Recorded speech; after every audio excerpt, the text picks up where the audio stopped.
Afternoon everyone. Good afternoon and आज हम लोग डिस्कस करने जा रहे हैं HVAC टेक्नीशियन के इंटरव्यू ड्राइव के ऊपर। मैंने यहाँ पर मेंशन किया है HVAC junior technician interview drive laminar LLC UAE।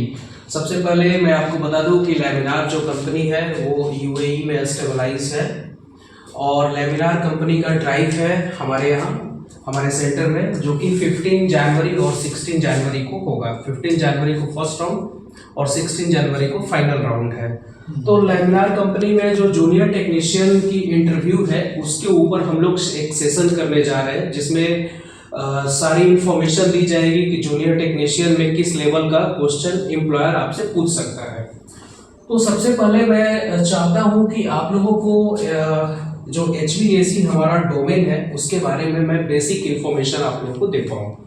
तो यहाँ हमने लिखा हुआ है HVAC। HVAC का पूरा नाम जो होता है, HVAC का फुल फॉर्म जो होता है वो होता है H is a stand for heat, V is a stand for ventilation,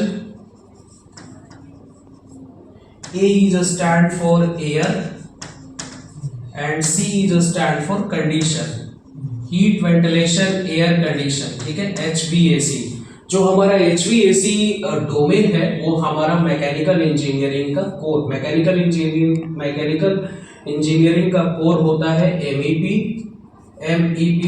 mechanical electrical plumbing and M is stand for the HVAC heat ventilation air condition. HVAC में जो HVAC जो मशीनें होती हैं वो दो पार्ट में डिवाइड किया गया है, एक यूनिटरी एसी और दूसरा सेंट्रलाइज एसी। यूनिटरी एसी का मतलब होता है आपका डोमेस्टिक एसी, डोमेस्टिक एसी। ठीक है, डोमेस्टिक एयर कंडीशन मशीन। और सेंट्रलाइज एसी का मतलब हुआ बड़े मशीन, कमर्शियल एसी मशीन। ठीक है, तो HVAC को बेसिकली दो भाग में डिवाइड किया गया है, दो डिपार्टमेंट में, एक ऑपरेशन डिपार्टमेंट में और दूसरा डिजाइनिंग एंड ड्राफ्टिंग डिपार्टमेंट में। ऑपरेशन डिपार्टमेंट की बात अगर की जाए तो ऑपरेशन डिपार्टमेंट में installation, maintenance, service, trouble shooting, wiring करना, सर्विस करना, मेंटेनेंस करना, रिपेयर करना, इंस्टॉल करना, ये ऑपरेशन डिपार्टमेंट में आता है। लेकिन if I talk about the designing and drafting, इसमें रेविट आ जाएगा, कैड, HAP सॉफ्टवेयर, डक्टिंग करना, लेआउट बनाना, फिट लोड कैलकुलेट करना, ये चीजें डिजाइनिंग एंड ड्राफ्टिंग में आ जाती है।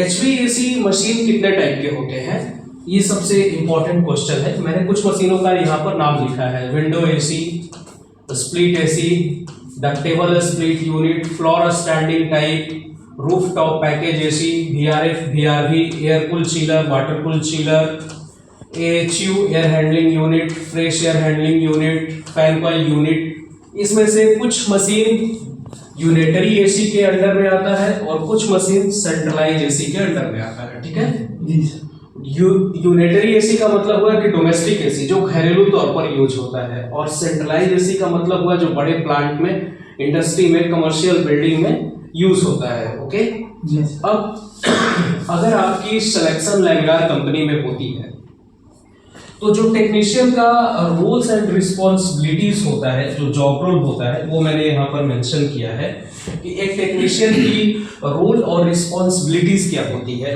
दैट मीन्स कि जब आपका सिलेक्शन होता है, आप जॉब पर जाते हो, कंपनी आपको जब जॉब पर भेजेगी तो आप काम किसके ऊपर करोगे, मशीनों के ऊपर करोगे। तो काम आप क्या क्या करते हैं, एक टेक्नीशियन का रोल और रिस्पॉन्सिबिलिटी क्या क्या होता है, उसको एक टेक्नीशियन को मशीनों के ऊपर क्या क्या काम करना पड़ता है, वो मैंने यहाँ मेंशन किया है। सबसे पहला पॉइंट मैंने यहाँ पर लिखा है टूल्स इन इन्वेंटरी। टूल्स का नॉलेज प्रॉपर होना चाहिए, gauge manifold, adjustable wrench, clamp meter, multimeter, anemometer, ये सारे जो भी टूल्स है, इन सारे टूल्स का एक टेक्नीशियन को प्रॉपर इन्वेंटरी आनी चाहिए, प्रॉपर नॉलेज होना चाहिए, कौन सा टूल्स कहाँ यूज होगा, एलेंकी कहाँ यूज होगा, इस तरीके से। सेकंड, रोल और रिस्पॉन्सिबिलिटी मैंने लिखा है कि एक टेक्नीशियन को जो कंपोनेंट होता है उसकी वर्किंग फंक्शन का नॉलेज होना चाहिए।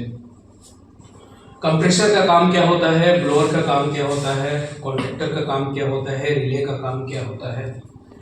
तीसरा पॉइंट मैंने लिखा है यहाँ पर कंपोनेंट इंस्टॉलेशन प्लेस, कौन सा कंपोनेंट किस जगह इंस्टॉल होता है, एचपी स्विच कहाँ लगता है, एलपी स्विच कहाँ लगता है, कंप्रेसर कहाँ लगता है, कंडेंसर कहाँ लगता है, एक्सपेंशन वाल्व कहाँ पर लगाया जाता है।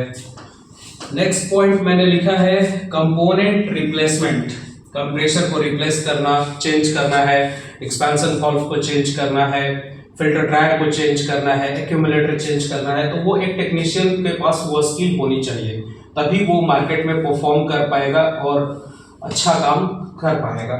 नेक्स्ट पॉइंट मैंने लिखा है installation, maintenance, service, trouble shooting. एक टेक्नीशियन को हर तरीके के मशीन को इंस्टॉल करने आना चाहिए, उसकी मेंटेनेंस करने आना चाहिए, periodic maintenance, preventive maintenance, planned maintenance, unplanned maintenance, service करने आना चाहिए, ड्राई सर्विस, जेट सर्विस, और ट्रबल शूटिंग आना चाहिए। That is the most important thing.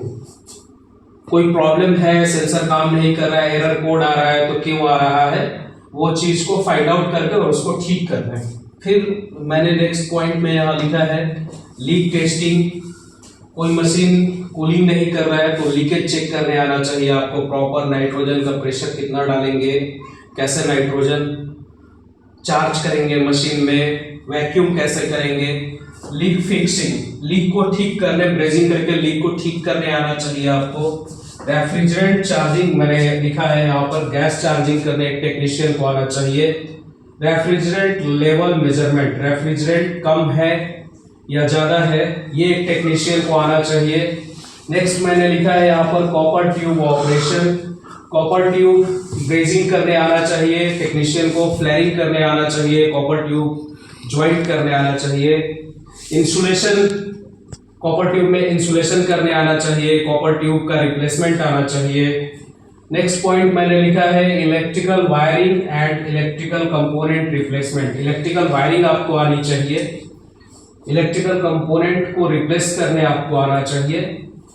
Next point मैंने लिखा है vacuum of machine and refrigerant recovery, machine की वैक्यूम करने आपको आनी चाहिए, मशीन का रेफ्रिजरेंट रिकवरी करने, पैसिव रिकवरी, एक्टिव रिकवरी, दोनों टाइप की रिकवरी आपको आनी चाहिए। नेक्स्ट पॉइंट मैंने लिखा है different types of AC machine understanding, जैसे वीआरएफ का काम, वीआरएफ कैसे काम करता है, एएचयू कैसे काम करता है, एयर कूल चिलर कैसे काम करता है, वाटर कूल चिलर कैसे काम करता है, स्प्लिट कैसे काम करता है, उनका क्या वर्किंग फंक्शन है, इंस्टॉलेशन कैसे होती है, कैसे उसको ऑपरेट किया जाता है, ये टेक्नीशियन को प्रॉपर नॉलेज इसकी होनी चाहिए।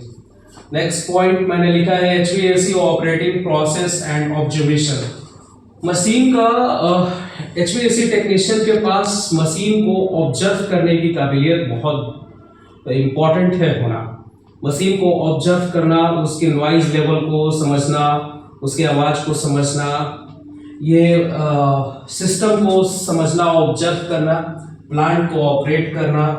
और यहाँ मैंने लिखा है कम्युनिकेशन विथ क्लाइंट और कस्टमर, कम्युनिकेशन मतलब complain related, service related, maintenance related, whatever we have a complain, whatever we have issues, वो क्लाइंट के साथ और कस्टमर के साथ उसको डिस्कस करने हर एक टेक्नीशियन को आना ही चाहिए। ये रोल रिस्पॉन्सिबिलिटी और नॉलेज, रोल रिस्पॉन्सिबिलिटी और नॉलेज, ठीक है, ये एक एचवीएसी टेक्नीशियन को, चाहे वो जूनियर टेक्नीशियन हो चाहे वो सीनियर टेक्नीशियन हो, ये जो मैंने लिखा है ये स्किल उसके पास होना चाहिए, तभी वो फील्ड में, मार्केट में इन मशीनों के ऊपर वो परफॉर्म कर पाएगा, काम कर पाएगा, क्योंकि वो स्किल उस टेक्नीशियन को यहाँ पर परफॉर्म करना पड़ेगा इन मशीनों के ऊपर। ये जो मैंने डिफरेंट टाइप्स ऑफ मशीन लिखा है, इस मशीनों के ऊपर ही एक टेक्नीशियन वो सारे स्किल को आकर प्रैक्टिकली काम कर पाएगा। Water cool chiller, air cool chiller, rooftop package, floor standing ductable. So सबसे पहले आपको समझना पड़ेगा कि व्हाट इज एचवीएसी, एचवीएसी है क्या, what is the difference between AC and HVAC, AC और एचवीएसी में अंतर क्या है। तो मैंने यहाँ बताया आपको कि यूनिटरी और सेंट्रलाइज जो डोमेस्टिक एसी होते हैं उनको हम कंसीडर करते हैं एज अ एसी, और जो सेंट्रलाइज मशीन होते हैं उनको हम कंसीडर करते हैं as a HVAC, heat ventilation air condition.